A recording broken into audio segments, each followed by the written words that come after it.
service prévisible des transports, j'en entends parler, mais voilà, bien souvent ça reste très aléatoire. J'ai été remboursée il y a 2 ans, je crois, suite à de grandes séries de grèves. Bon, j'imagine qu'on peut demander des remboursements en cas de grève.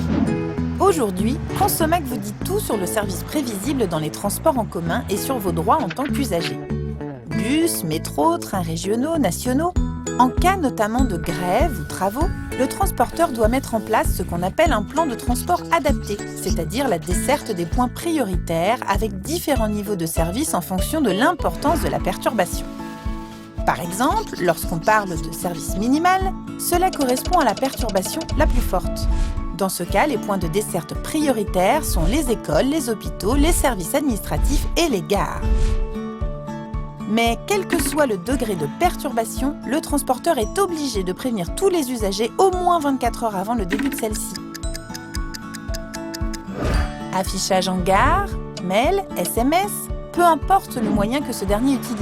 L'important, c'est que chacun puisse disposer d'une information gratuite, précise et fiable sur le service assuré afin d'anticiper et prendre ses dispositions.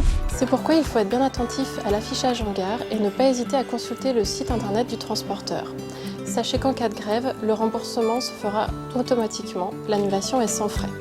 En revanche, si vous souhaitez absolument vous rendre à destination avec un autre train que celui prévu, vous n'avez aucune certitude sur les possibilités d'échange de votre billet. Concrètement, cela signifie que le transporteur peut vous demander un supplément si le nouveau billet est plus cher. En cas de litige, conservez bien tous vos justificatifs et preuves d'achat.